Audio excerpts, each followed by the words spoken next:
جن لوگوں کا آج کے دور میں ایک سورس آف انکم ہے انہوں نے خود کو خطرے میں ڈالا ہوا ہے۔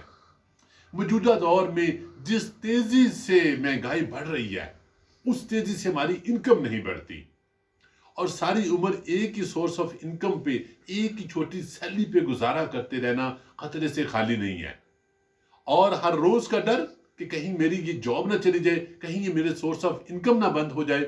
اسی لیے امیر لوگ ایک سے زیادہ سورس آف انکم رکھتے ہیں کہ کہیں اگر ایک سورس آف انکم بند ہو جائے تو دوسرے سے گھر چلتا رہے، گھر کا نظام چلتا رہے، اخراجات پورے ہوتے رہیں۔ فائنینشیل سیکورٹی تب بھی آتی ہے جب ایک سے زیادہ سورس آف انکم ہوتے ہیں۔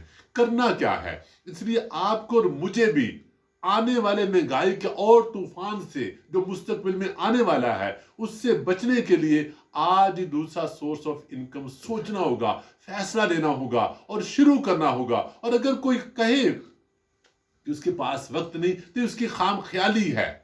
اس لیے اور ہمارے پاس کوئی رستہ نہیں ہے، ہمیں دوسرا سورس آف انکم شروع کرنا ہی ہوگا اپنے آپ کو آنے والے مہنگائی اور غربت سے بچانے کے لیے۔